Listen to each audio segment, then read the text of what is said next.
This comic lives a lifestyle that makes guys like Zac Efron and Justin Bieber go dizzy.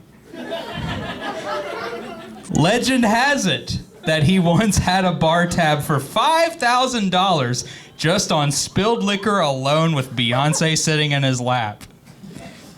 He wrote this. This is longer than the newest Star Wars text. Donald Trump describes him as a rich woman's lover and a poor girl's dream. Give it up for a black man who can't sing, dance, act, or play sports. He wrote this. Jimmy Tibbs!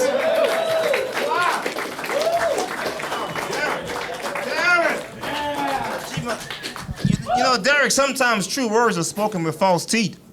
Man, thank you guys for sticking around. This is brutal, huh? Open mics are brutal. It's sort of like picking up a terrier by the clean end. I compare it to going to a funeral for somebody you didn't like.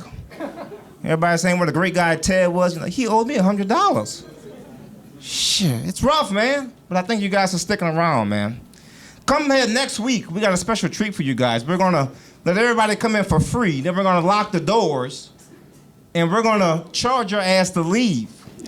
And you listen to some of these jokes that are like use Velcro because they ain't sticking, and you will give up a goddamn kidney to get the hell out of here. Huh? Man, it's rough, man. It's rough, shit. You know, before I get into my set, guys, give it up for the women here in Austin, Texas. Huh? I mean, they got some beautiful women. I was talking to a woman last week. This girl was so damn fine.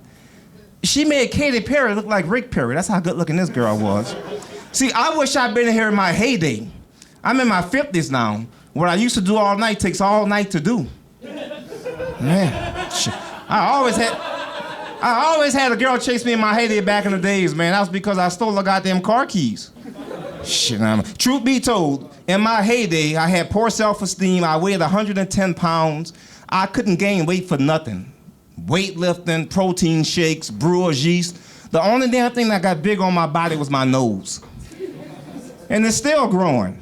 Man, what the hell? Shit, the air is free. You might as well have some nice nostrils to suck it up with, huh? Man, unbelievable, man. It's unbelievable. A lot of crazy shit going on, you know. But, you know, what I want to talk about tonight is my good friend Donald Trump. Huh? Hail Trump! Hail Trump!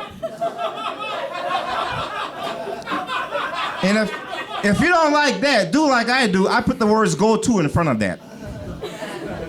I was just talking with a buddy last week. He says, man, Jimmy, we're in the month of February. I still can't believe this guy won the goddamn election. I said, neither can he.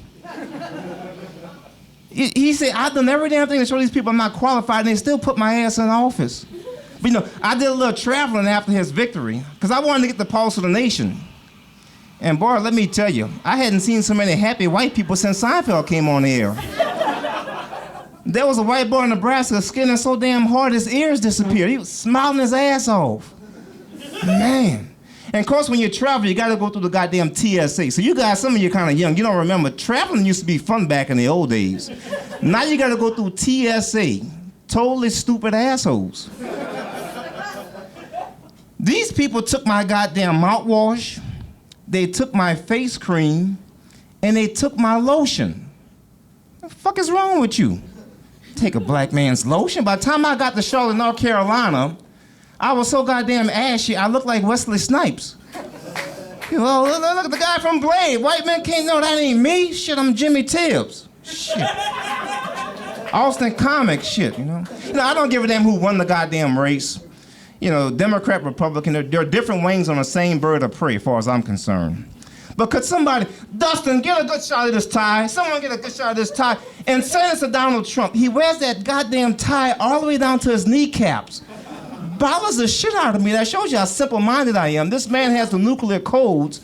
I'm worried about the length of his goddamn tie, but it just bothers the shit out of me. Man.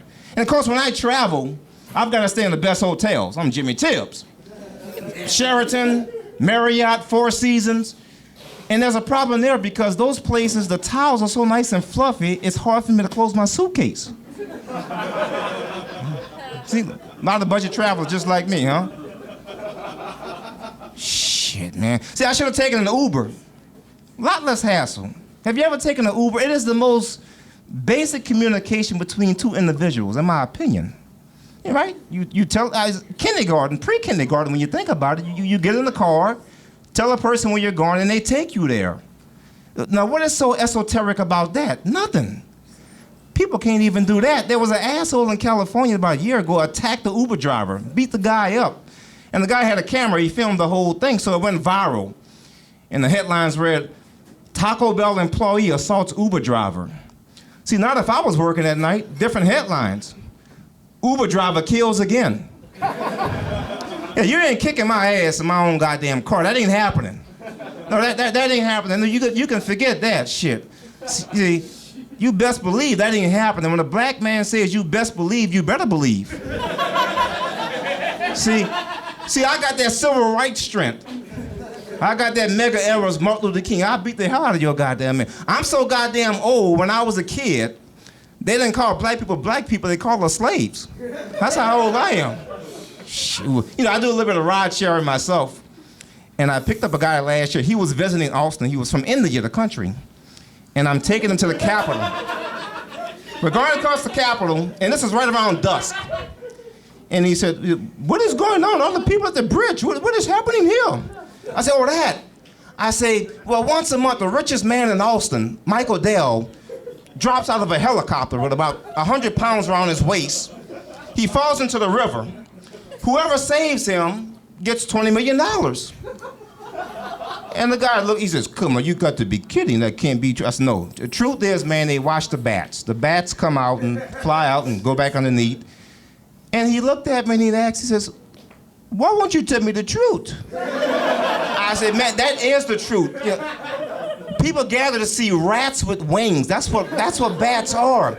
And I wish one day the goddamn bats would come out like that old classic Alfred Hitchcock movie, The Birds. And they start attacking the people and cars are running into each other. It's just total mayhem on the Congress Bridge. And then some damn Austin liberal group, headed by my friend Chrissy, better known as Plight, and they get together and say, don't blame the bats. Bat lives matter too. Gee, put me on the heart. Folks, listen to me. A wild animal is a wild animal. This is why you never see the goddamn line at the checkout counter reading about Kim Kardashian's no talent ass in a People magazine. Because they're governed by a different set of rules.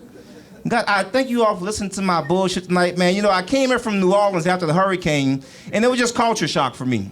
Because I'd never been to an HEB. And I walked into an HEB for the first time, and I said, boy, what does it stand for? And I found out in a hurry, Hispanics everywhere, baby. God damn. But quickly, they're wrapping me up. But guys, listen, I retired from TV in about 1998.